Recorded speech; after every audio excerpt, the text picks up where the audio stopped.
Black first, my brothers and my sisters, welcome to another episode of the Afro Elite podcast. Make sure that you guys subscribe if you guys are listening to this on YouTube. And if you're listening to this on Spotify, make sure you guys follow. The battle is officially over. And the winner has been determined not by me, but by the community. Kendrick Lamar is definitively the winner. It's not really up for debate. A lot of other channels are debating who won, who had the better beef, who lasted. No, we're not going to do that this time. We're just going to come out straight out and say Kendrick Lamar won. And it really wasn't even close. It was really no chance for Drake to win. He won because the community overwhelmingly, almost 100%, besides the some people who just love Drake and are just Drake fans, the community, even the people who like Drake, determined Kendrick Lamar to be the winner. And we're really going to get into why, because it's a really deeper conversation that I'm glad that this beef actually happened so we can really discuss. On YouTube, I said this when I was talking about DJ Vlad, that I was hoping that Kendrick was going to drop one last song after Not Like Us, but with people now starting to get like shot at and things like that going on, people trying to break into people's houses and things like that, this is really a good time to squash it right now. To be honest, anything now would just essentially be overkill. The beef is done. And to be honest with you, Drake kind of waved the flag. He threw in the towel. Drake threw in the towel. He said, hey, I don't even want to do this no more, essentially asking him to stop. So the beef is stopped. Kendrick is the winner. Nobody can really dispute that. He doesn't need to drop anything else, especially after the situation where now people are vandalizing things. It would be overkill and it would be unnecessary at this point. Kendrick should end things, and I think he has at this point. And we're going to go into why Kendrick Lamar won the fight. He won. And it starts back with the growing issue people have with Drake. A lot of people say, well, is it because Drake is, or a lot of people ask, is it because Drake is mixed? Not really. Is it because he's from Canada?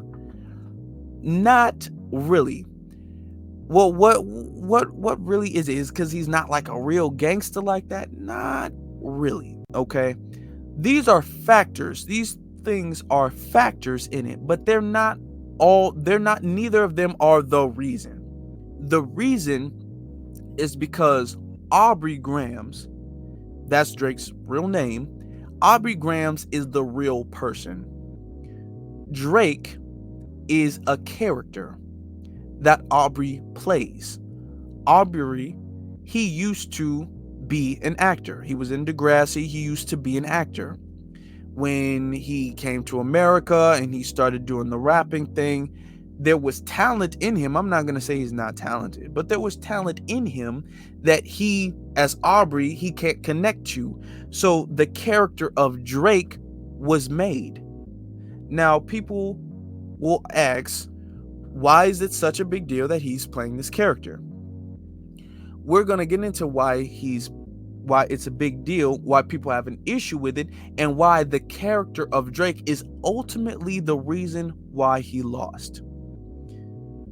The character, which, let's be honest, a lot of people in the industry, a lot of people, especially nowadays, a lot of them, especially I would say the mainstream artists, they're playing characters. They're not really out there robbing. They're not really out there shooting. They're not really out there doing some of the gang. A lot of people there, they're just characters. So what is the issue with Drake's character? A lot of people say, oh, y'all just hating because Drake is on top. Y'all just hating. Why y'all just hating on Drake? Why? Okay. The thing is that Aubrey does not connect with the culture. The character of Drake and the character of Drake and the person Aubrey are very different people. Drake and Aubrey are not in sync with each other. It's like a mask that he puts on.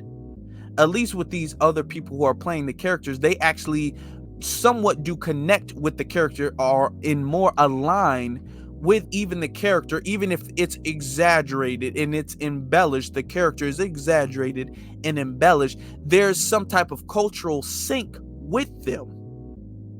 And we're going to get into that, because really the culture is really why Drake lost. When you talk about hip hop is Black American, foundational Black American culture. It's a part of it. It's not the full thing, because really all music in America that's listened to today is really FBA music. But the thing is that hip hop is a very unique and popular form of FBA music that has its own subculture in it. And I've explained this before. It has its own subculture in it. So it has a sense of it's a sense of cultural conduct. It's a sense of cultural code of conduct that if you're going to be a part of the hip hop culture, which is a subculture of FBA culture, Black American culture, you have to pay homage and follow the cultural sense of conduct, the code of conduct rules in hip hop. And you do this, people do this automatically because they grew up understanding hip hop. They grew up with a taste of hip hop and a taste of the culture. So they grew up automatically knowing and being bred within the code of conduct rules of Black America and within hip hop. Drake doesn't. So Drake comes, and the character Drake, he comes and he does things that show he does not at all care about the code of conduct in the culture. I'm going to give a few examples. There's a lot of examples, but I'm going to give a few examples. And this is why off rip, a lot of people felt some type of way about Drake. And this tension has been only getting stronger until the point where it just pops, which is what Kendrick Lamar did.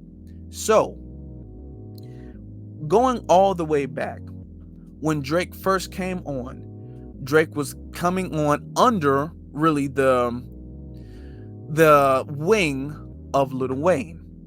He was coming on, he was, doing his thing under Lil Wayne's wing. Now, he was always talking highly about Lil Wayne. Lil Wayne was like a big brother, like a mentor to him. And the second he had the opportunity to do something conniving, which is what Kendrick highlighted, the second he had the opportunity to do something snake-like to Lil Wayne, he did. When Lil Wayne went to jail, Drake slept with his girlfriend. And Lil Wayne even confirmed this. Now, a part of the code of conduct, especially to someone you claim to be close to you, especially to someone who did so much for you, to someone you claim to look up to, that would just violate the conscience of somebody who appreciates the code of conduct. A lot of people also mention the fact that Drake does have ghostwriters. That a lot of people say, well, there's a lot of other rappers who have ghostwriters and everything like that. There's a lot of rappers who do that. Drake not only does that, Drake also steals people's bars. He steals people's flow. He steals people, especially people who are smaller or less well known, or their songs are less well known. He'll take a thing from their song, and since he's the bigger or more pedestalized artist, people will resonate more with his thing because they'll hear it more frequently or even for the first time with him. And Soulja Boy even said that. Now, I'm not going to play the line because they haven't freed their copyright thing, so I'm not going to do that. But Soulja Boy has even said that. So he's going around, he's messing with Lil Wayne's girl. He's messing with a lot of people's girls, and that's another thing that people felt like was against the code of conduct because they work with Drake. When Drake is coming up, he's trying to be cool with everybody in the industry. He's shaking hands with everybody in the industry, and then next thing you know, but when they leave the studio, he's hollering at their girl, which is against the cultural code of conduct. And Drake has been doing this for a while. And a lot of people have been feeling some type of way about it because the people in the industry who are more really about the the code and who are brought up in the culture, even if they're not like real street gangsters or anything like that, they do have a sense of, okay, well, this is still the code of conduct within the hip hop industry. And Drake is coming up here showing he's going to just do whatever, and he's still going to be pedestalized as the best. And if anybody says anything against Drake, you're just hating on Drake's success. You're just jealous of Drake. You just want to be like Drake. It's just hating. You're automatically gaslit with your just hating. And that rubbed a lot of people in the industry the wrong way. Drake is also, he's went around sampling different people, or not sampling, but he's went around doing different projects with different artists. Now, this can be looked at two different ways. It can be looked at from the perspective of, well, Drake is working with younger artists, newer artists, and a lot of the newer artists, you can't say that Drake, by working with them, has not elevated their status, has not giving them a bigger spotlight than they would have had he not worked with them, and that has helped them. Can't say that that hasn't helped. But from another or even more cultural perspective, what Drake is doing is Drake is looking at every single trend, and Drake is looking at the artist that is really at the forefront of whatever trend is trending now or up and coming, and Drake jumps on every single person who's the front runner of that trend, which is not necessarily in and of itself the issue. The issue is the fact that Drake isn't doing it. The character Drake is doing it. Aubrey is doing it. And he has no sense of cultural appreciation for any of these trends or these cultures or really these artists that he's working with. Which is why all of these artists, a lot of these artists that he's working with say hey, Drake is shady. A lot of these artists that he's working with, you can't really name an artist that Drake has worked with for a very long time. I'm not talking about recently for a couple years. You can't name an artist that Drake has worked with for a very long time that still vouches for Drake. Drake has had fall off after fall off after fall off. Now, of course, are some of them petty? Of course, maybe some of them are jealous. I'm not here to discuss all of those things, but there is a reason for that. Because Drake comes in with an exploitative mindset, which is why people say it's like a colonizer. Drake's not from here, but he's coming in and he's taking, and he's really not giving anything back. He's taking, it seems like to a lot of the artists, that he's doing things that are shady to some of the artists. He's stealing sounds from some of the artists. He's stealing lines from some of the artists. He's messing around with the artists' girlfriends behind their back. He's doing some of these things to some of the artists. So this is why a lot of people in the industry feel some type of way about Drake. Why does the community feel that way about Drake, though? Because the Black American community, the foundational Black American community, we have been gaining a sense of cultural awareness that we have not had really ever. Okay.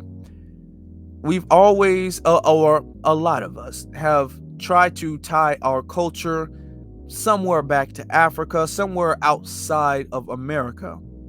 And we've always, a lot of us culturally have felt like America is not really where we're supposed to be. Now, culturally, really for the first time ever, you're seeing the entire culture shift. And to know America is where we're supposed to be. America is the land we belong to. It is our land. And we're looking at our culture not just as the culture for everybody and everybody can share, but no, this is uniquely our culture. And we're having a greater sense of appreciation for that. And we're learning more about that, learning more about our ancestry. And this is creating a chain reaction of a cultural sense of pride within the Black American culture. So within that, and because of that, will also come a sense of cultural taste. And the sense of cultural taste makes us want things that are authentic. Before, when Drake and other artists are coming out, we didn't necessarily have the taste, as strong of a taste for authenticity that we do now. Because of our cultural enrichment that we've been gaining the last few years, our sense of cultural authenticity is stronger than it's ever been before. And this is where Drake is losing. This is what will be Drake's downfall later when he faces off with Kendrick Lamar. Now, these things that Drake has done in the industry, there's people who will argue, well, there's a lot of artists who mess up over artists. A lot of people fall out. A lot of people beef. Why are you guys holding Drake to a higher standard that you're holding everybody else to? And a lot of people, I've seen a lot of people mention it, but there's not a lot of people who really articulate it the way I want to articulate this. When he faced off with Pusha T, which he really didn't have no business doing, but when he faced off with Pusha T, and Pusha T not only exposed the fact that he had a son that he was hiding from everybody, because nobody knew it was not public knowledge that he had a child before that, but he had a son, which Drake had to come forward and admit, yeah, he did. But when he dropped the blackface photos that people had not seen before, it was really the beginning of the end for Drake there. Because, like I keep saying, Drake is not really a real person. Drake is not really a real rapper. Drake is a performer who performs raps. I'm not going to say all the raps he performs are bad, but they are performances. It's not like he's an MC. He's not like a real rapper. He doesn't make his own raps. He didn't really even deny the ghostwriter allegations. He didn't. He is a character that Aubrey plays. Now, when Pusha T dropped the receipts on Aubrey about the blackface, it exposed the weakness, the kryptonite for Drake and Aubrey. It exposed that because Aubrey tried to explain it away by saying, I was an actor, that was for some skit or for some move, something like that. He said it was something for the fact that he was an actor, and that's all that was, and you really can't hold him to that standard because he was just a kid at the time. Mind you, he wasn't like no 13-year-old. He seemed like he was about 15, 16, 17. I'm not exactly sure, but he seemed he was around that age. He wasn't no little kid. He wasn't no like preteen or anything like that. But some of the people were like, well, you can't hold him to the same standard that you hold an adult to. People do things when they're kids that they regret all the time. And let's say that was for some type of acting gig, which Drake did not verify.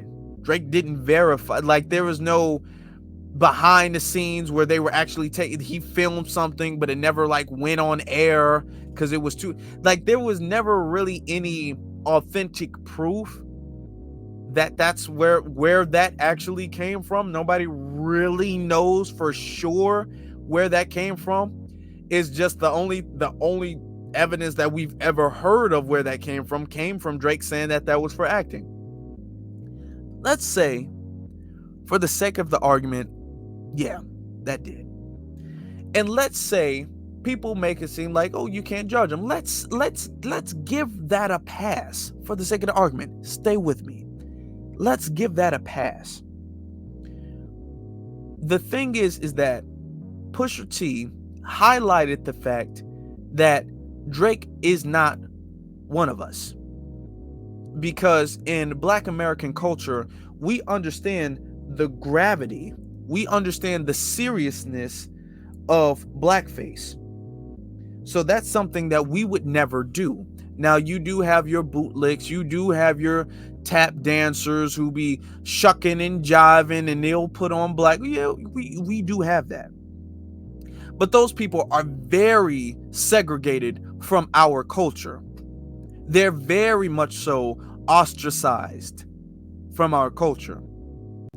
So when Drake did it, even if you want to say, okay, he's a kid, you can't judge him by what he did as a kid because people change. Okay, if you give him that pass, follow me, y'all.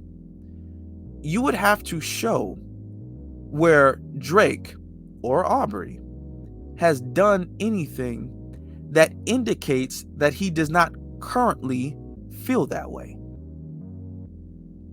You would have to show if he was a kid and that was a mistake that he regrets doing, you would have to show where he's done something that shows he actually does regret that.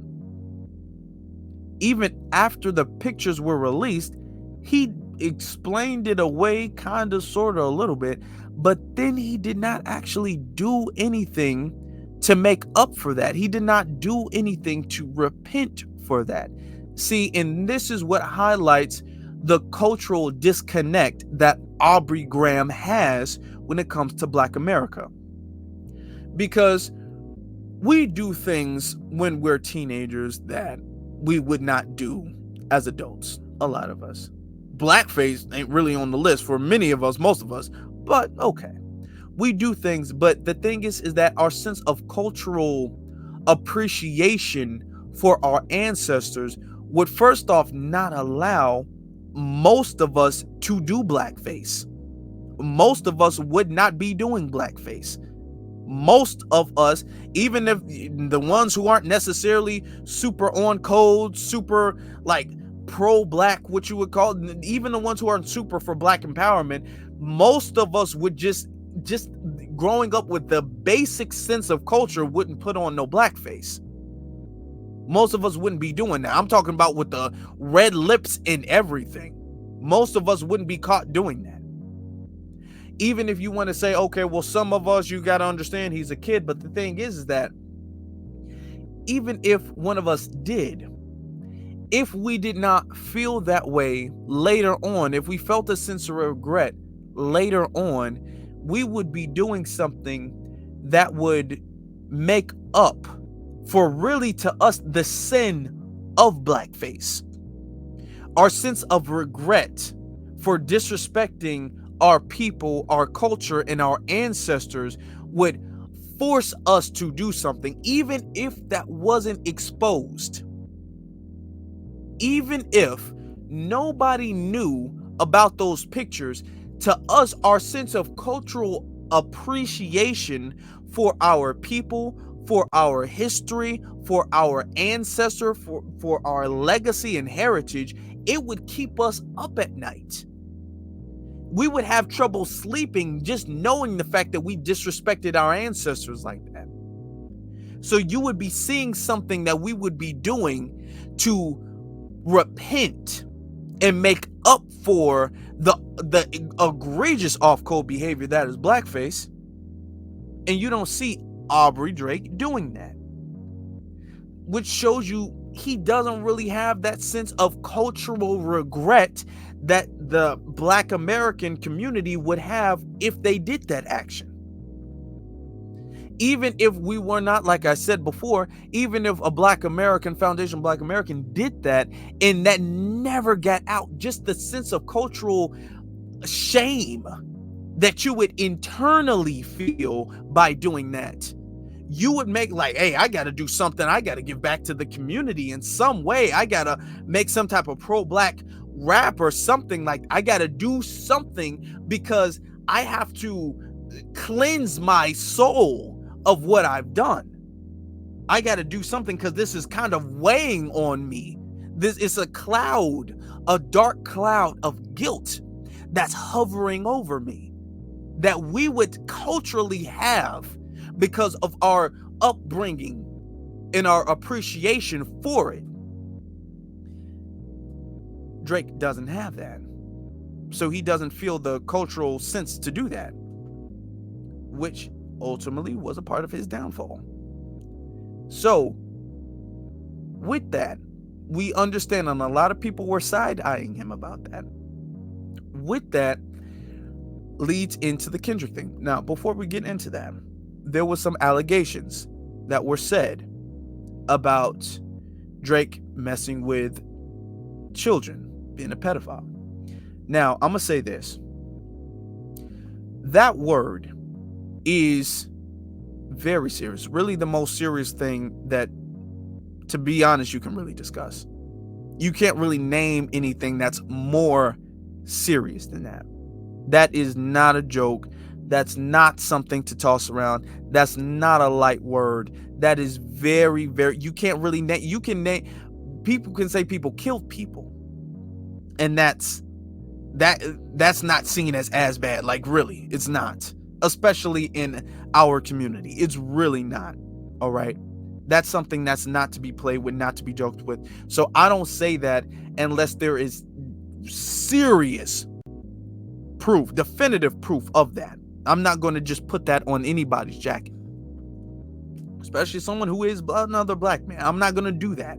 Now, I will say that there have been multiple, and people have side-eyed Drake for doing this for years. There has been multiple situations where Drake has gotten very friendly with women who are underage.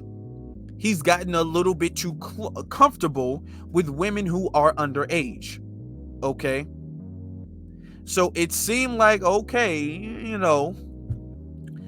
that, we're, even if it's not official, Drake, based off your actions give a sense of validity to those allegations. Because it's not like anybody can just say that about anybody, but they don't have anything to back it up. You do have some things. Drake does have things. We can't lie about that. He does have things that give validity to those allegations. Am I going to say those allegations are true as of right now? Of course, I'm not going to say anything is true until that is proven to be absolutely true, especially when it comes to somebody being a pedophile. I will say that there are situations, not one or two, but multiple situations, was like, Drake, okay now. I'm just going to be honest with that. I'm going to leave that there because we're going to talk on the situation when it comes to Drake and Kendrick. But I have to get that out the way.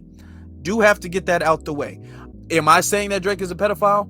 No. But am I saying that Drake has done things that the pedophile allegation could be looked at a little bit more closely? I am saying that there are his actions have done things to say that not necessarily kids like 13, like 11-year-olds or anything like that, but underage girls. Drake, you've gotten too close with underage. He's gotten too close for comfort with underage girls, which has had people side-eye him. Okay? Also, other people he is associated with. All right, so I'm going to just say that, and I'm going to move on from that. Now, Kendrick and Drake have been having issues for years and years and years. A lot of people did not really know that until Like That came out, which is Metro Boomin's song with Future, which Kendrick featured on. And people looked it up. I knew about it, but I wasn't 100% sure about that. I knew about it because Kendrick had also, he dissed Drake when it came to the ghostwriters and everything like that. So this been going on. I knew loosely about for a while. A lot of people assume that it started with the Big Sean song Control, and Kendrick was a feature on that, and he took shots at a lot of people in the industry, including Drake, and Drake felt some type of way. I'm going to tell you that it started a little bit before that. A lot of people don't know. It started a little bit before that. Drake bought Kendrick on his first tour. Kendrick was not on tour before Drake bought him on. Kendrick and Drake initially had a good relationship. You know, they appreciated each other. They did a couple of songs together. Poetic Justice is probably the biggest song that they did together. They did a couple of things together eventually, which a lot of people speculate, but nobody really knows. Eventually, Kendrick started to distance himself from Drake.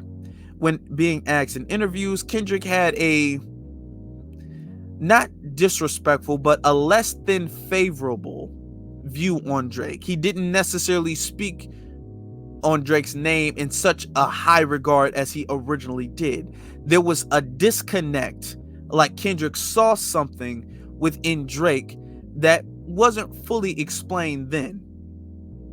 But Kendrick had saw that before the Control verse came out.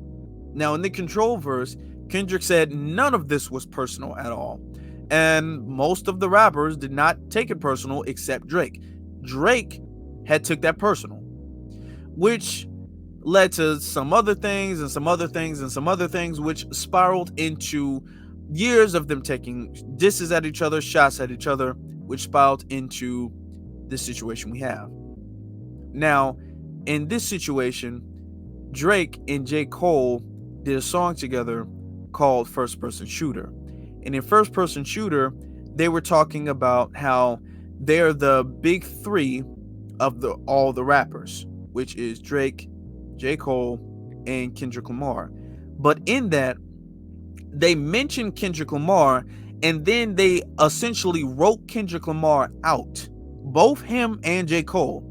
Another thing that a lot of people don't know, Kendrick Lamar and J. Cole, they've been having issues for years, which is why that album, that collab album that they said was going to come out like a decade ago, never came to fruition. It never came out, which is why you haven't really seen them work together. They have one picture, which both of them look completely different now, from like almost a decade ago, and people keep bringing that one picture up, and that's like the last time they were actually seen together in the same room, because Kendrick and J. Cole been not cool. A lot of people don't know that, but this broadcast isn't about that, but you can look it up. I'm not lying. They've been not cool, and they've been taking shots at each other too. So both J. Cole and Drake kind of feel some type of way about Kendrick. They took subtle disses at Kendrick in First Person Shooter, essentially saying that we're the big three, which is what J. Cole said, but then writing Kendrick out. They're saying that Kendrick's in there, but then in the same song they're saying Kendrick's in there, they write Kendrick out the song if you pay attention to it. We're not really going to go bar for bar, break all that stuff down, but they did that. Later on, Kendrick, when he was featured in Future song, Metro Boomin song with Future, he said, motherfuck the big three, it's just Big Me. That's what he said, because J. Cole said it feels like it's the big three, which is him, K. Dot, and Drake. He said, no, it's just Big Me. And he stood on that. He said, it's just Big Me. Both J. Cole and Drake said, no, not really. And then Kendrick said, yeah, really. And he stood on that. He stood on it. So he did that, and that was towards the end of March. And in early April, J. Cole dropped a surprise like mixtape. People saying this album's not really album, really more so of a mixtape. He dropped a mixtape, and in that mixtape, he dropped a diss to Kendrick called 7 Minute Drill. And it was not really a heavy diss. It was more like I can meet you. I got the skill to kind of spar with you. I can hang with you, which a lot of people, including myself, feel like that would have been a very entertaining rap beef. And it would have been. And to be honest, Kendrick wouldn't have been able to wash J. Cole the way he did Drake, because J. Cole doesn't have the dirty background that Drake does. He doesn't have the disconnect from the culture that Drake does. So it's not like some of the things he was able to bring up on Drake, he could have brought up on J. Cole. Now, I'm not saying he would have lost, but he wouldn't have been able to bring those things up. It would have been a really high quality entertaining beef. But the thing is that J. Cole dropped out. Like almost immediately, he dropped out. Which a lot of people dissed him for. A lot of people said he was weak for. A lot of people kicked him out, said he's not the best. A lot of people disliked. And then due to the seriousness that the beef turned out to be between him and Drake, they said that J. Cole made the smartest decision doing that. I'm going to give you my personal opinion on it. My personal opinion. In my personal opinion, and some people might not like this, I don't like what J. Cole did. I don't. I'm just going to be honest. And I like J. Cole. And I think J. Cole is a high quality rapper. I like his raps. I don't think that anybody really in the game currently can wash J. Cole. He doesn't have the dirty background necessary for you to be able to watch him. He does have the skills. He does have the MC level. He does have that. I'm not saying he can. The only person I can see who could beat, the only person I see who could beat him is Kendrick Lamar, honestly. But the thing is that Kendrick he's gonna have to go. Kendrick is gonna have a harder challenge with him than definitely Drake. But the thing is that even if he was advised, because some people are saying that Schoolboy Q advised him to drop out, my thing is this. J. Cole has been coming back out saying that he's back in his prime, he's better than ever, nobody can touch him, nobody can see him. And then the thing is that when you are challenged on that, because you didn't really diss Kendrick dissed you. And then you came out with something that people did not think was as heavy, and then you reneged. Don't step in the ring and then renege, because when you renege, now you can never really claim that if anybody challenges you, you're going to beat them. Because the first person who really challenged you, you reneged. You really can't claim that anymore. And I don't think that ruins your legacy, and I don't think that ruins the quality of music that you can produce. But I was disappointed. Honestly, I expected more from him. I expected, if you don't want to be in, it is absolutely fine that you don't want to be in. But if you don't want to be in, don't step in. Don't step in the ring, throw a blow, apologize, and then step out. If you didn't want to be in the beef, because when he made his apology, he was talking about, I can't sleep. This isn't resting right with my spirit. And I'm like, dude, if that's where your heart is, if you don't have the heart for battle, if that's where your heart is, then I can respect that. But don't step in the ring then. Because to be the king, you got to have a heart for battle. And if that's the case, you don't really have no heart for battle, then don't do that, because that's really a bad look. I didn't like the way he did it. Even if he said, you know what, I don't really want to be involved in this. This ain't really got nothing really to do with me. Don't remove the diss. Don't remove that, then apologize. Because you essentially have permanently put yourself under Kendrick. Kendrick don't have to do anything. Everybody's going to remember this thing, and this is going to be like, you are never going to be better than Kendrick now. Even Drake. Surprisingly, Drake, which probably was unwise looking at things, but Drake stood his ground to a degree. Now, I still mess with J. Cole. I still think that J. Cole is a great rapper, great MC. I didn't like that. Drake is now Drake is going to have to come out with something heavy. He's going to have to come out with something heavy, historic, in order to kind of make up for the fact that he dropped out, in my opinion. That's just my opinion. You can disagree, but that's just my opinion with that. Because it's always going to seem as Drake is soft. I mean, J. Cole is soft. And that's what people been saying for the longest time. And J. Cole been coming out in the last few years like, no, I ain't soft. If somebody challenges me, I'ma meet them. And then when that was challenged, he didn't meet them. So now you can't, at least right now, you can't come out with, if anybody tests me, they're gonna get beat. He really can't say that right now. But that's my opinion on that. I'm gonna be very honest. Like, Say what you got to say. If you step in a ring and you throw something, don't take it back. That's just my opinion on that. It probably would have been better for him not to say anything at all, personally, considering the fact that where the beef went. It probably would have been better, but that's J. Cole, you're gonna have to do something to make up for that. I'm gonna be very, very honest.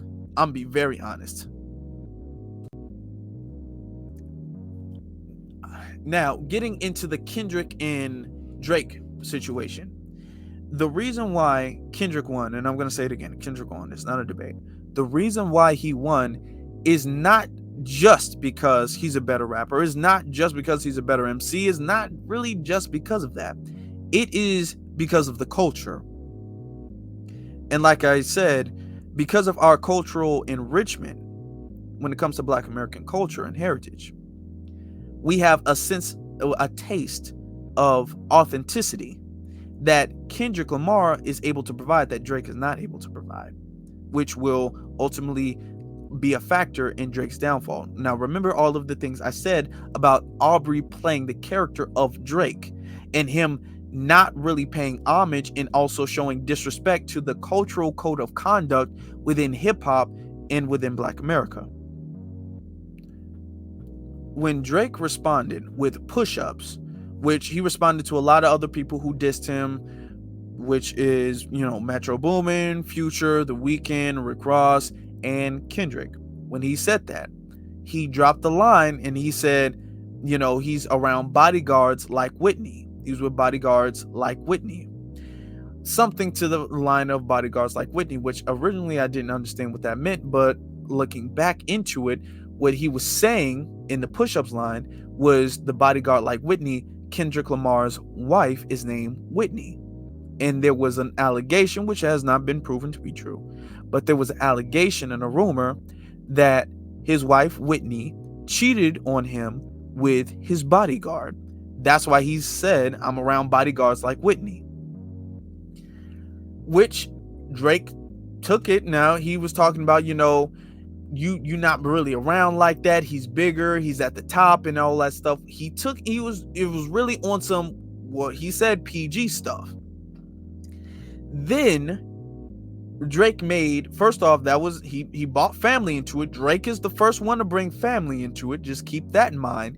Then shortly after that, he dropped a song, Tailor Made, where and this was a big fatal mistake, which is indicative of the fact that he is not from our culture.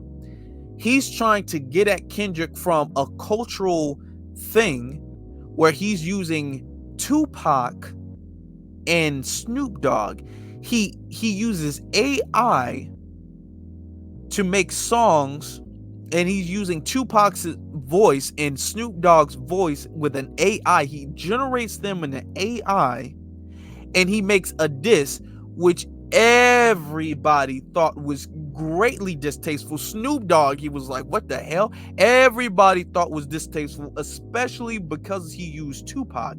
Tupac's deceased. Even Tupac's, his estate was trying to sue Drake because they were like, hey, you don't own the rights to Tupac's sound. That's his image. What are you doing? So everybody thought that, hey, that's terribly distasteful. What is he doing with that? So with that, he showed that he doesn't have a sense of cultural connection, because if you did, you would culturally find that to be distasteful. Even if you're trying to do a low blow, just the cultural aspect of you being in hip hop and then you using Tupac against someone who is also from Compton, that is your cultural awareness is off, because Aubrey, who is the person playing the character as Drake, does not connect with that. So after that, he took up, that was a major misstep. And then Kendrick capitalized off that when he dropped Euphoria, which he dropped on April 30th, which is my birthday. And I said on Twitter, that was not a coincidence. I'm pretty sure he probably knew that was my birthday, and he deliberately dropped it on my birthday. Shout out to K Dot. I'm sure he did that on purpose. I said it's not a coincidence. He dropped that. And in that, he also emphasized the fact that he set the tone. He set the tone when he said, hey, don't speak on the family, because he said that. He was like, hey, oh, you can go there, but if you go there, if you take it there, and he said, if you take it there, I'm taking it further, and he did. But he set the tone when he was talking about culture. And this is the battle that Drake is not ready for, because Drake has been in multiple battles before.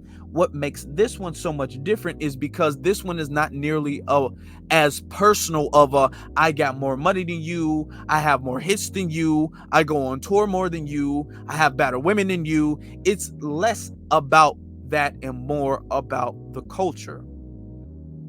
When he's talking about, you come to Atlanta and you're a cultural appropriator, when he's talking about that you come to Black America to cultural appropriate our heritage, then after talking about Black American heritage, which is the page that Black America is really resonating with now, and Kendrick is tapped in enough to know that Black America is resonating with a sense of cultural pride more than ever, and he's tapping into that. Then he says things like, don't speak on the family, Crody. Crody is the term that is used in Canada, also emphasizing the fact that Drake, Aubrey, is not from here. When he's don't speak on the family, Crody, and he keeps calling him Crody, Crody, Crody, Crody, he's emphasizing the fact, Drake, you are not from here. You're coming here, and Aubrey is playing a character that is Drake. But Drake nor Aubrey are from here, and you're coming here disrespecting. And he's throwing these little subliminals, but also emphasizing the cultural disconnect that Drake and Aubrey have that Kendrick has. So he's playing a game, he's playing chess, and Drake is thinking that this is a battle of checkers. Right after that, he drops six. Now, after that, everybody loved it. Everybody loved it. And then before I even go into the next thing, everybody loved it because what Kendrick did is that even though he's mentioning all these issues with Drake, he's not mentioning these issues with Drake. This is the genius part about what Kendrick did. He's not mentioning these issues with Drake from a personal level as much as he's mentioning it from a level of integrity and as a representative of the culture. That's why he says, it's not just me, it's what the culture's feeling. And a lot of people resonated with that because he's highlighting a lot of the issues that Drake has had culturally, and he's bringing that up, and he's saying, I don't just have these problems, the whole culture has these problems. And nobody's going to be able to say that Kendrick is not connected to the culture, but Drake isn't. Drake does not have a Black American cultural foundation. He's from Canada, and he comes over here and he's not even really attempting to gain that. He's exploiting a lot of things, but he's not really attempting to connect with that. And this is what Kendrick is mentioning in Euphoria. Then he drops and this was really my favorite part, and we notice he does not say I. If you go back to Euphoria, he says we don't want to hear you say nigga no more. We don't want to hear you say nigga no more. That was essentially him saying, hey, we're taking your black card from you, Aubrey. Aubrey, you are a character playing Drake. And essentially, we don't want Drake anymore. He's not saying I. Kendrick is essentially speaking up on behalf of the culture when he's saying this. Now, some people took it some type of way. Some people were all like, well, you're just saying that because Drake is mixed and you're trying to discredit his blackness, and your wife is mixed, which a lot of people are saying she's not mixed. One of her parents are mixed. She's just light skinned or whatever the case is. And he's not necessarily saying it because he's mixed. A lot of people, that went over some people's head. It's not because Drake is mixed, because I'm going to tell you, Kendrick would not have used that line on J. Cole. J. Cole is mixed.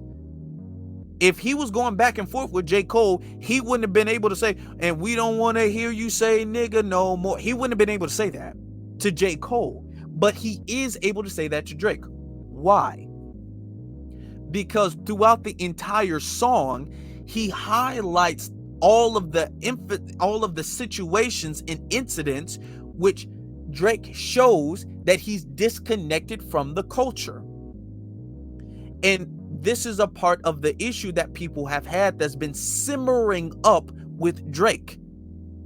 Because when Aubrey plays this character, he plays a character in the mask sometimes comes off, and Aubrey shows that he doesn't even see himself as a Black American. So when he puts himself in blackface and takes pictures with it, and then he does not do anything to repent for that, or when he makes songs with SZA saying whipped and chained like American slaves, saying American slaves, clearly indicating that Aubrey does not see himself as a Black American, because there's no way somebody would sing a melody talking about being whipped in chains in a sexual manner like a American slave in chattel slavery. These are things when Aubrey says, his mask slips off. The Drake mask kind of comes off, and then you kind of see the Aubrey Graham behind that, and see that Aubrey Graham is just playing a character. And Drake is not really a real person. It's really Aubrey just playing Drake. And Aubrey shows that, hey, I'm doing this, I'm taking from the culture, but I don't see myself as one of you. Keep that in mind. He does not see himself as one of us. Just keep that in mind. So then Kendrick drops 616 right after that. Okay? Not even a week later, he dropped 616 right after that. Okay? As Drake was preparing with Meet the Grams. No, as he was preparing with Family Matters, my bad. As he was preparing with Family Matters. So he dropped that, and it was like, damn. Because then that was his song where he was kind of sending a message to Drake's son Adonis.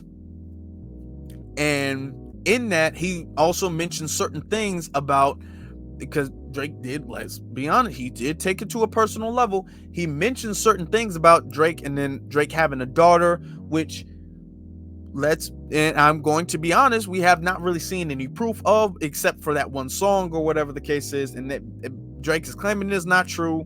So we haven't even seen no proof of that, but he dropped 2 back to back, and everybody's still banging Euphoria. So then Drake drops, and which was another mistake, Drake drops Family Matters. Now, in Family Matters, Drake did his best to hang in there. He even mimicked the style that Euphoria had, because Euphoria had multiple beats. He even mimicked that style, trying to show that when it comes to his rap skill, he can hang with K-Dot. And in that, he made multiple mistakes. Now, he's saying nigga a lot to emphasize the fact that, oh yeah, I am Black or whatever the case. You can't tell me I can't say nigga, because he's responding to Euphoria. He's not responding to 616. He's responding to Euphoria, where he says, we don't want to hear you say nigga no more, Kendrick said.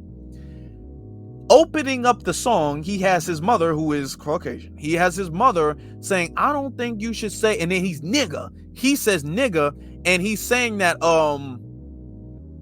culturally, he's missing the assignment so damn bad. He's missing the assignment so damn bad because he's playing in the field. He's trying to show, haha, I can do what I want to do. I can say nigga, I can do this, I can do this.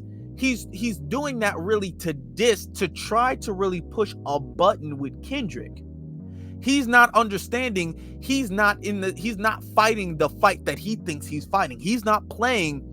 The game is a chess game. It's not a checkers game. Drake is moving the pieces like this is checkers, and Kendrick is moving the pieces like this is chess. Drake is not understanding the assignment. He's missing it. I don't know where his ghostwriters went. I don't know who's on his team, but he was missing the assignment, because he missed with that Taylor made song when he was talking, when he used Tupac. He missed with that one. He's playing checkers, and Kendrick is playing chess. So in that, he's dropping little things. He says, you're rapping like you're trying to free the slaves. Now, a lot of people said he brought up a Zimmerman line. I looked that up. That is, I'm got to be honest, because we got to be truthful, that was actually fake. Drake didn't actually say he didn't say anything about Zimmerman. He didn't. That was an AI generated thing. I verified that. I looked that up. That was AI generated. Drake actually didn't say that. The problem is that when people thought Drake said it, it was easy for them to believe. The thing is that Drake's character is his authenticity, his integrity does not speak well enough for itself to where people can say Drake referred to himself as George Zimmerman, and people would be like, no, Drake would never do that. He would never do that. Drake would never, his character would never do that. The fact that people thought that it is a possibility that I can see Drake doing that, that's a problem in and of itself. Even if Drake didn't do that, the fact that his character does not speak well enough for him to where people can say he referred to himself as Zimmerman, and his characters does not immediately shut that down, is indicative of the problem. Now, actually going to the song Family Matters, Drake brought up, you rapping like you're trying to free the slaves, essentially trying to diss the fact that Kendrick is a conscious rapper. Then he's all like, you're a fake messiah, you're married to a mixed queen, all the fake, essentially saying all of this fake consciousness, essentially saying that. So the issue with that is not the fact that you're saying that somebody is fake conscious, because I'm going to go back to it. J. Cole has called Kendrick fake conscious in a song he did with, I believe it was Little Yachty. I think it was Chef's Recipe or something like that. He did. So why did people get upset when Drake did it, when people did not get upset when J. Cole did it?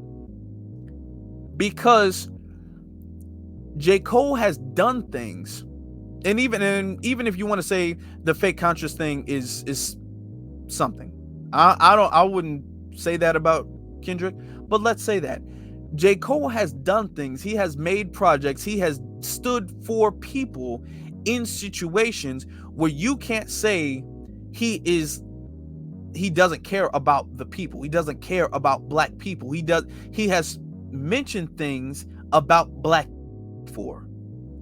He has referenced things about black issues before. Drake has not done that at all, ever. So when you say somebody is fake conscious, Drake, you have to have some type of credibility of consciousness to come at somebody else's consciousness. If you don't have any credibility of consciousness, you can't really diss somebody else's consciousness. Kendrick has actually done things. He's not only spoken up in consciousness in his music, but he has also done things for Compton in the community. He's actually given money and done projects and done things within the community that gives him a sense of community backing that Drake does not have. So when you come at somebody's consciousness, you have to have at least a little bit of something to verify the fact that their consciousness isn't what they say it is. That's number one. And that you have the authority to even address somebody's consciousness being authentic or unauthentic, which Drake does not have. So it was very culturally tone deaf for him to even bring up his consciousness. And then talking about you're rapping like you're trying to free the slaves. you don't understand that makes Kendrick look good. Like I'm saying, he's culturally missing it because he's not a part of the culture. He's missing it. When you say you're rapping like you're trying to free the slaves, that's not a diss, dude. That's not a diss. Because when you look at that, what's wrong with that?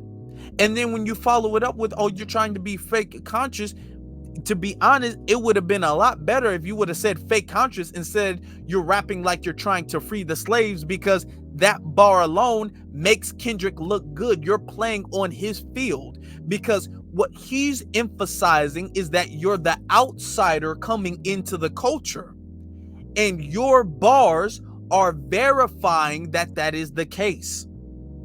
You're not really pushing back. You don't understand what the battle is.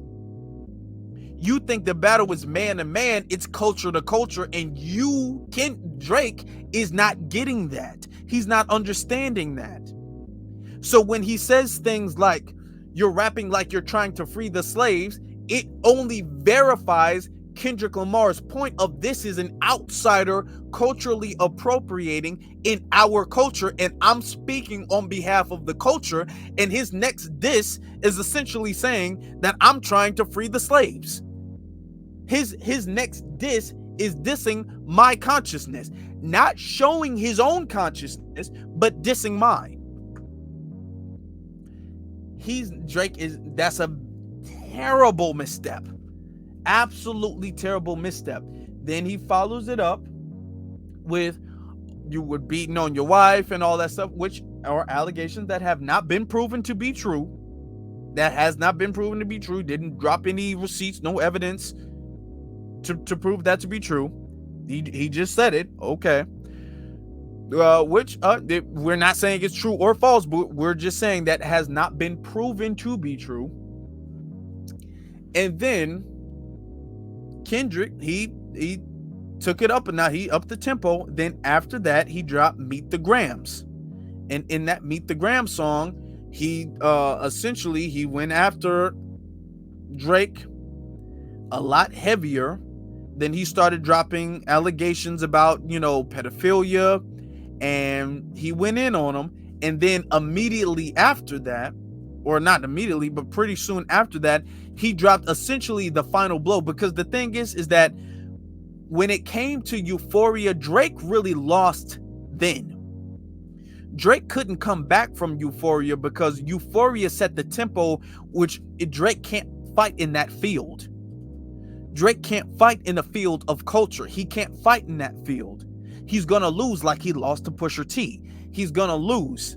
He can't fight in that field. And when Kendrick essentially laid the battlefield and Drake stepped into it, which Drake shouldn't have done because Drake was taunting him in push-ups, he lost right then and there. I knew he lost right then and there, but Drake didn't understand that he lost right then and there, and he kept going.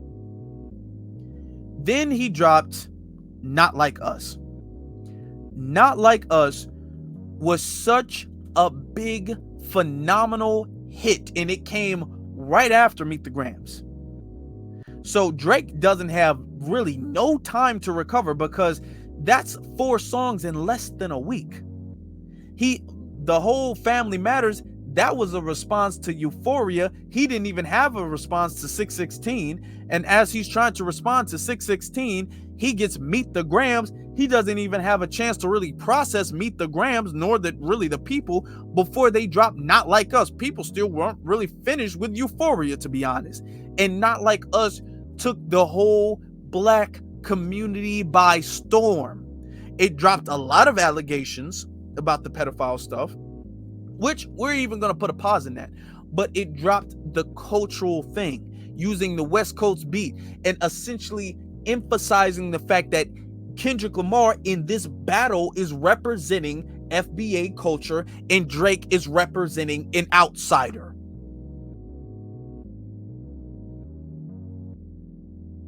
And culturally appropriate and colonize the culture, which is what he said.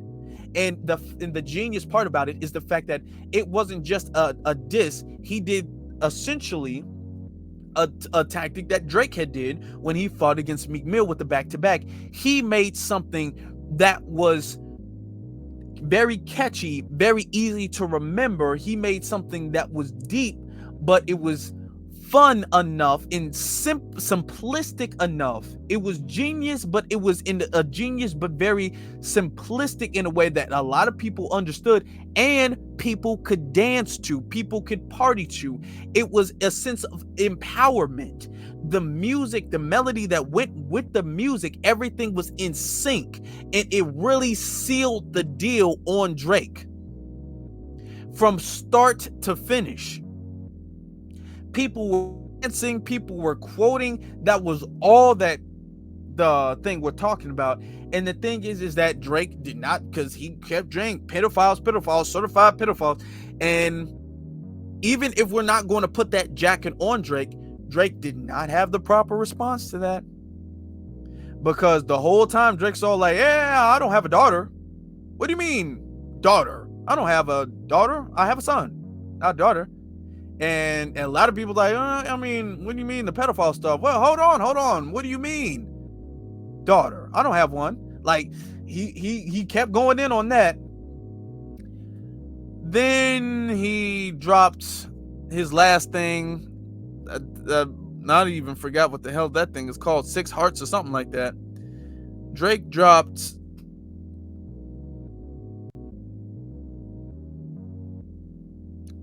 Heart Part 6. That's what it was. He dropped Heart Part 6, where essentially he threw in the towel. He just threw in the towel. He was on defense mode the whole song. Just defense mode. Oh, you got that from TikTok? And then it was this thing where he said that the mole, he was the mole the whole time. And he planted the rumor about a fake daughter to get Kendrick to rap about a fake daughter because he took the bait. Which, okay, if he did, if Drake really did have a mole on the inside feeding Kendrick false information, the mole didn't really understand the assignment either, because you could have did a better job. If you really had a mole that was feeding Kendrick false information and you had the insight about Kendrick's things, then Drake should have won this by a landslide. If that really was the case. Either that or the mole did not understand the assignment, because for Kendrick to drop back-to-back disses and Drake not be able to catch up if he has a mole on the inside, what the hell is the mole doing? You did not pay the mole or the ghostwriters that much money, Drake. You need to cough up some more money, because clearly they was new, or they wasn't getting paid enough, they wasn't really motivated, or they really sided against you and with Kendrick, because they was not on your side, really. They was not really on your side. He said he dropped a mole about him having a daughter, but yet every response he was acting surprised, and then, haha, I don't have a daughter. I made you think I had a daughter. Ha ha ha, that was my plan. Okay.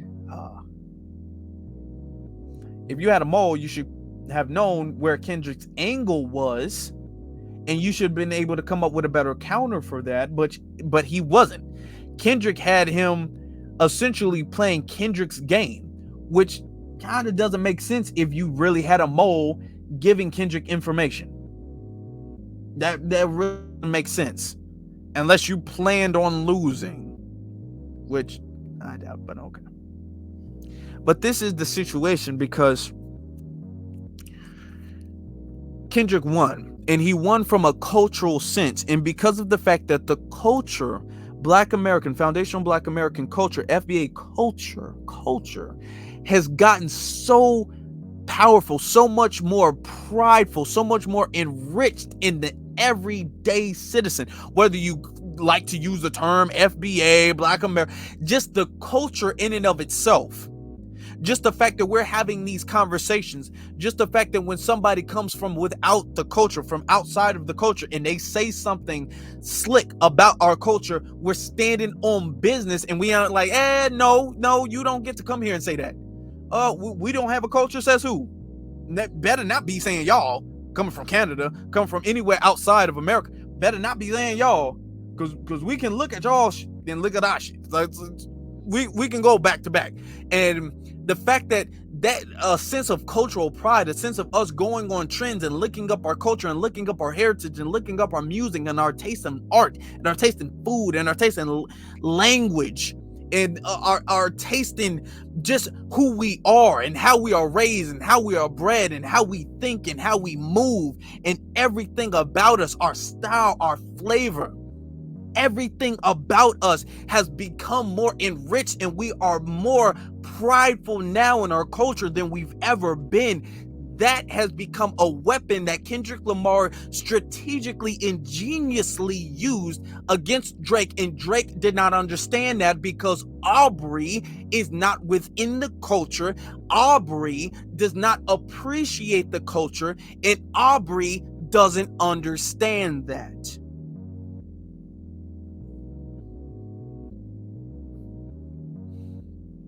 With this beef, what we can learn is that there is a cultural power that we are stepping into.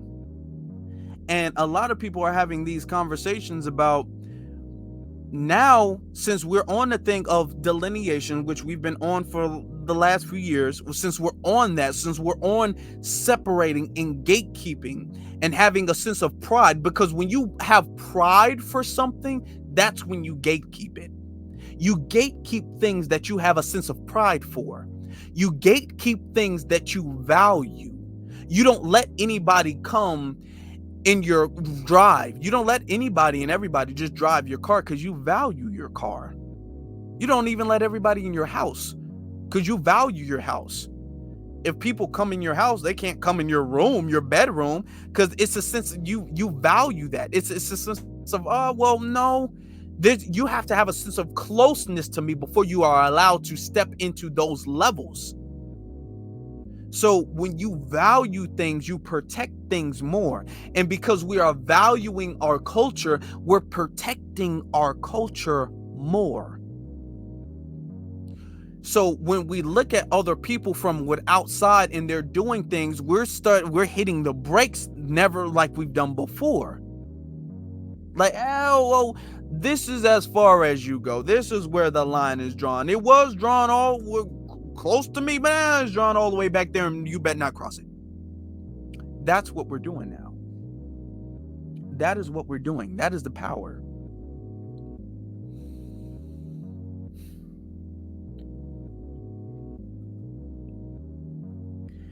With this conversation, you had a lot of people who was butthurt about it. You had the DJ Vlad. DJ Vlad tried to get a FBI sister fired from her job on her permanent record, trying to say that she was being bigoted to him because he made some bad taste opinion, and she was all like, well, I mean, this is black folk business, you ain't gonna get it. Then he was like, you're being bigoted to me, I'm gonna get you fired. And he was tagging Princeton and everything, and the community locked in and culturally protected that sister. And DJ Vlad, who's not a real DJ, had to apologize for that. So now we're really going beyond this. When Kendrick Lamar made the thing "Not Like Us," just notice the words. He said "not like us," not like me. He said "not like us."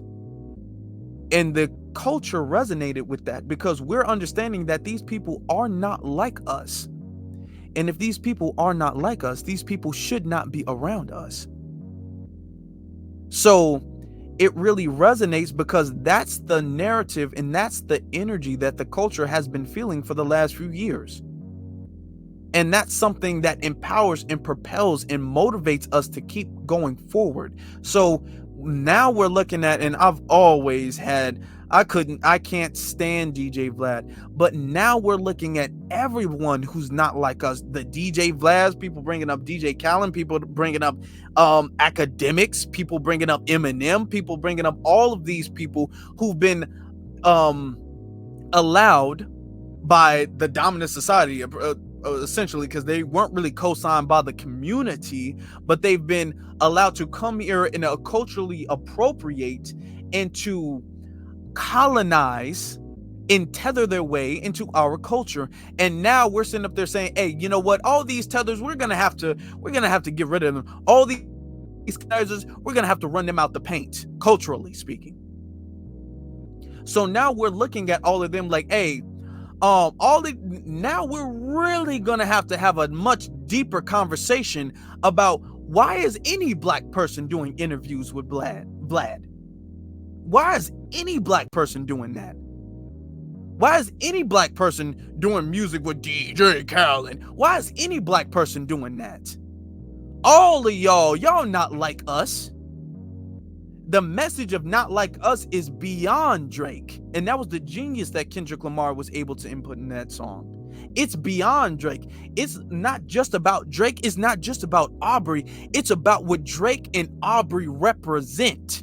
Is anybody and everyone who is an outsider who is stepping into our culture where they do not belong. And now we're looking at Drake as a representative of everyone who does not belong. And we're saying, hey, if we're going to have to address Drake, let's address everybody. Let's just clear the table of all you outsiders, all you tethers, all you colonizers who do not belong, who are not like us. And that is the power that Kendrick Lamar was able to speak truth to, was able to resonate within the people. That is why he won.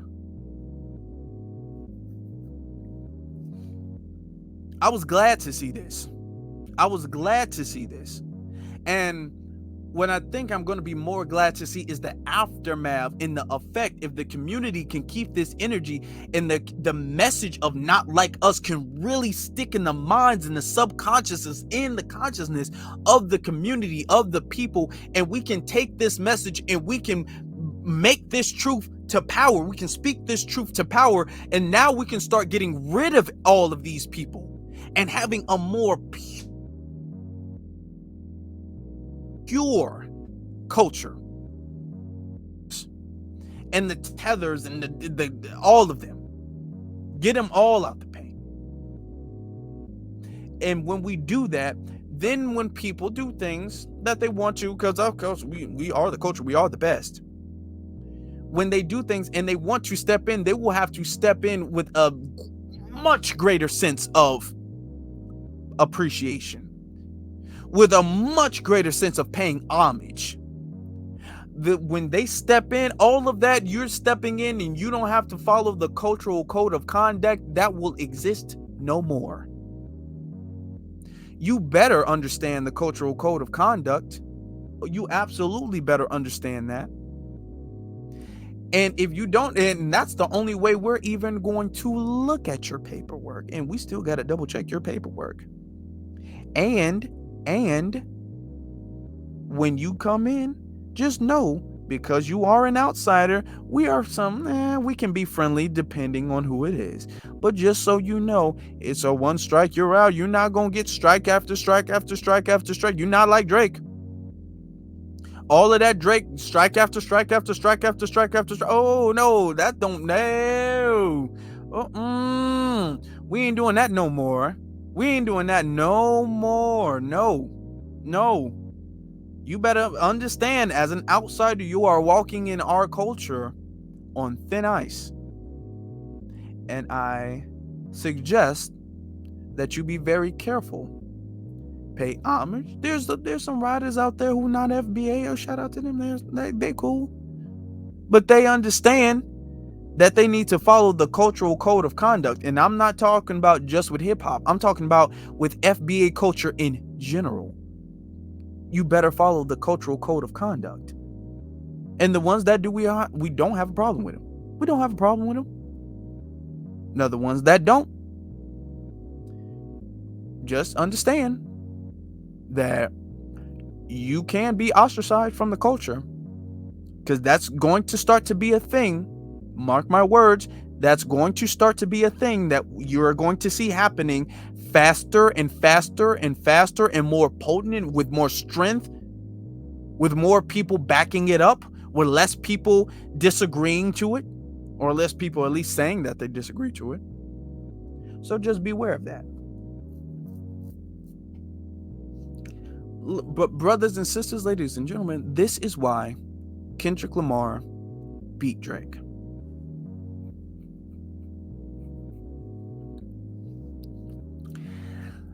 And because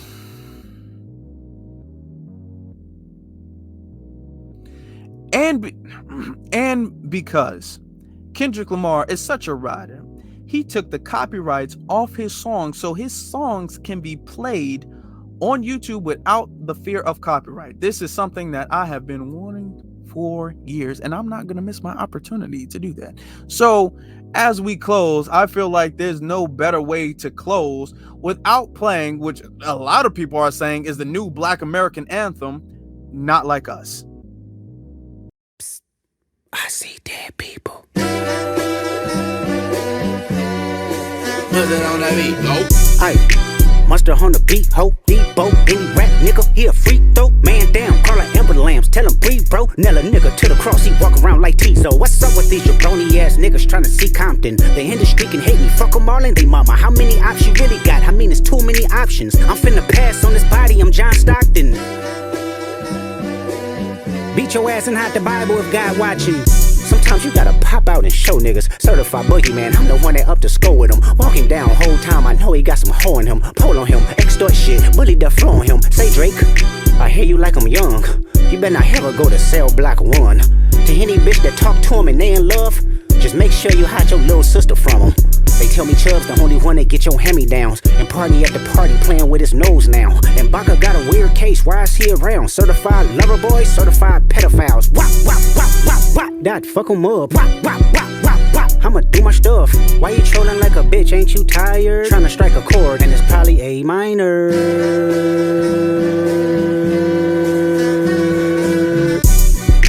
They not like us. They not like us. They not like us. They not like us, they not like us, they not like us. You think the Bay gon' let you disrespect Pop, nigga? I think that Oakland show gon' be your last stop, nigga. They cold foul, I don't know why you still pretending. What is the owl? Bird niggas and bird bitches, go.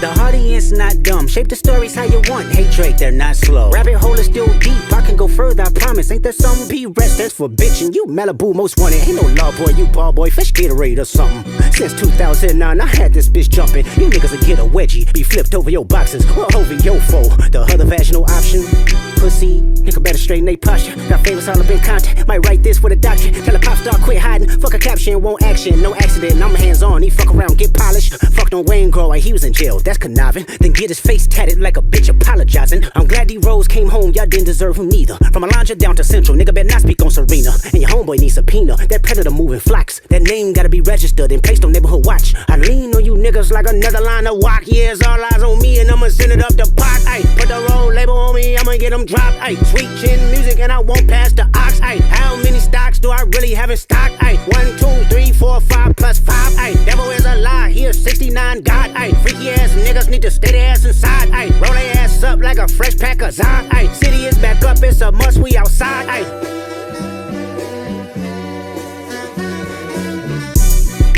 They not like us, they not like us, they not like us.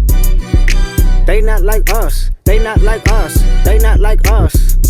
Once upon a time, all of us was in chains. Homie still double down, calling us some slaves. Atlanta was the mecca, building railroads and trains. Bear with me for a second, let me put y'all on game. The settlers was using town folk to make them richer. Fast forward 2024, you got the same agenda. You run to Atlanta when you need a check balance. Let me break it down for you, this the real nigga challenge. You caught Future when you didn't see the club. Ay, what, little baby, help you get your lingo up. What, 21, get your first street cred. Thug make you feel like you a slime in your head. Ay, what, Quavo said you can be from Northside. What, 2 Chainz say you good, but he lied. You run to Atlanta when you need a few dollars. No, you not a colleague, you a fucking colonizer. The family matter and the truth of the matter. Here was God's plan to show y'all the liar. He a fan, he a fan, he a fan. He a fan, he a fan, he a freaky ass nigga, he a 69 God. Freaky ass nigga, he a 69 God. Hey, hey, hey, hey, run for your life. Hey, hey, hey, hey, run for your life. Freaky ass nigga, he a 69 God. Freaky ass nigga, he a 69 God. Hey, hey, hey, hey, run for your life. Hey, hey, hey, hey, run for your life. Let me hear you say OV-ho. OV-ho. Say OV-ho. OV-ho. Then step this way, step that way. Then step this way, step that way. Are you my friend? Are we locked in? Then step stab this way, stab that way, then stab this way, stab that way.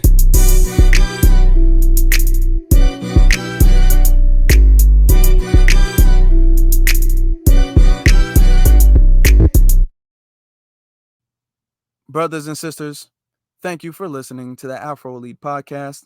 You all have a good day.